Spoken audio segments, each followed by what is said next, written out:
Existe uma grande fábula de que fé e razão são opostas.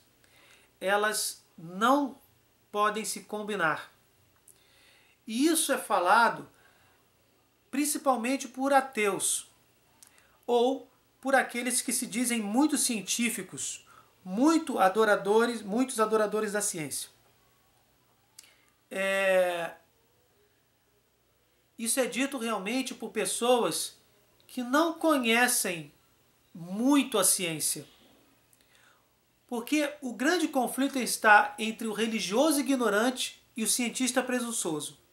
O religioso ignorante é aquele que não vai nem no médico, acha que Deus não abençoou a medicina, não deu conhecimento aos homens para criarem remédios e não procuram a medicina para nada, porque é uma ciência. E o cientista presunçoso é aquele que acha que tudo que pode ser medido, pode ser experimentado, somente estas coisas são reais. E a tal ponto de cometerem absurdos científicos. Na verdade, fé e razão devem caminhar juntas. E a igreja defende isso. A igreja, durante anos, muitos padres fizeram grandes descobertas e colaboraram com a ciência. Fé e razão devem caminhar juntas.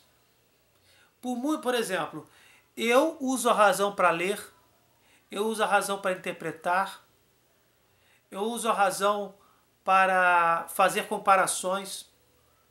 Então a razão é muito importante para interpretar a Bíblia, por exemplo, para eu discernir o certo do errado. Eu estou fazendo um exemplo bem básico, mas mostra o quão importante é a razão para a fé. E da mesma forma a fé pode sim andar de mãos dadas com a ciência.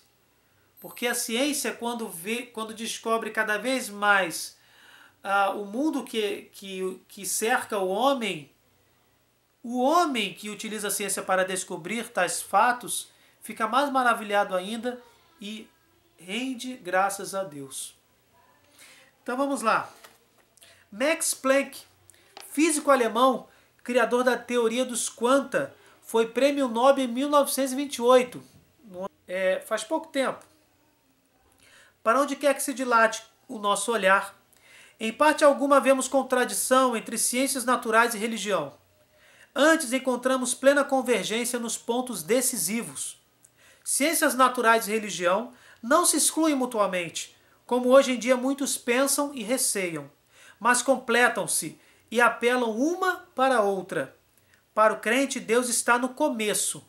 Para o físico, Deus está no ponto de chegada de toda a sua reflexão. Albert Einstein, físico judeu-alemão, criador da teoria da relatividade, prêmio Nobel 1921. Vamos dizer o que ele fala sobre ciência e fé. Todo profundo pesquisador da natureza deve conceber uma espécie de sentimento religioso, pois não pode admitir que ele seja o primeiro a perceber os extraordinariamente belos conjuntos de seres que ele contempla. No universo, incompreensível como ele é, manifesta-se uma inteligência superior e ilimitada. A opinião corrente de que eu sou ateu baseia-se sobre grande equívoco. Quem a quisesse depreender de minhas teorias científicas não teria compreendido o meu pensamento. Judeu, acredita no Deus único. O físico alemão e pesquisador da energia atômica, Werner von Braun. Olha o que ele fala. Não se pode de maneira alguma justificar a opinião, de vez em quando formulada, de que na época das viagens espaciais temos conhecimentos da natureza tais que já não precisamos de crer em Deus. Somente uma renovada fé em Deus pode provocar a mudança que salve da catástrofe o nosso mundo. Ciência e religião são, pois, irmãs, e não polos antiéticos.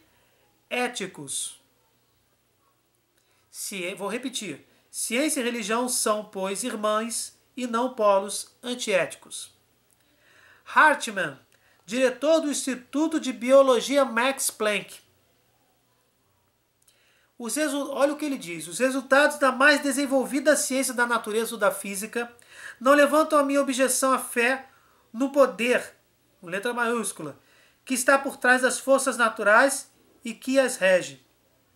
Não levantam a mínima objeção à fé no poder que está por trás das forças naturais e que as rege. Ou seja, o que ele descobriu não vai contra a crença num poder maior. E ele continua. Tudo isso pode aparecer, mesmo ao mais crítico pesquisador, como uma grandiosa revelação da natureza, levando-o a crer numa toda poderosa sabedoria que se acha por trás desse mundo sábio. Gente, eu não estou lendo textos de padres, de rabinos, eu estou lendo de religiosos, estou lendo textos de cientistas e cientistas renomados. Guglielmo Marconi, físico italiano, inventor da telegrafia sem fio, Prêmio Nobel em 1909. Declaro com ufania que sou homem de fé. Creio no poder da oração, creio nisso não só como fiel cristão, mas também como cientista. Eddington, físico e astrônomo britânico. Olha o que ele diz. A física moderna leva-nos necessariamente para Deus. Ele não diz que só ele crê, ele diz que a física moderna leva ele necessariamente para Deus. Thomas Alva Edison, inventor no campo da física com mais de 2.000 patentes. Foi só uma não, foram 2.000 patentes. Tenho enorme respeito e a mais elevada admiração por todos os engenheiros, especialmente pelo maior deles, Deus.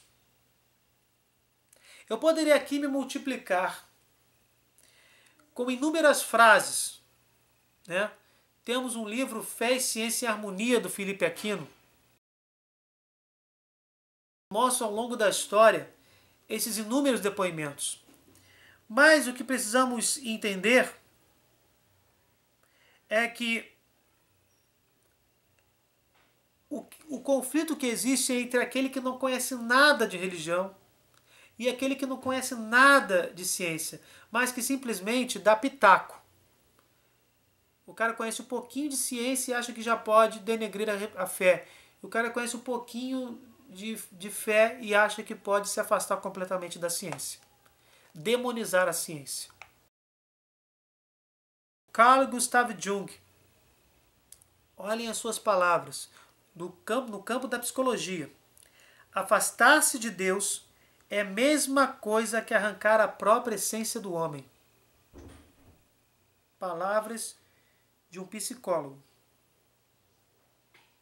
A maldade do mundo, que é fruto da liberdade do homem, não do poder criador de Deus, que é a ausência de boas virtudes, que não é fruto direto da ação divina, o desconhecimento da doutrina da fé, que a fatos que conhecem uma religião infantilmente ensinada, os obstáculos de ordem moral, que fazem os homens se afastarem da verdade, porque não se sentem capazes de se adaptarem à lei de Deus, o contra-testemunho das pessoas de fé, como se elas fossem perfeitas, e o chamado claro escuro da fé, que faz crer que a razão e a própria fé podem, por acaso, se contradizer.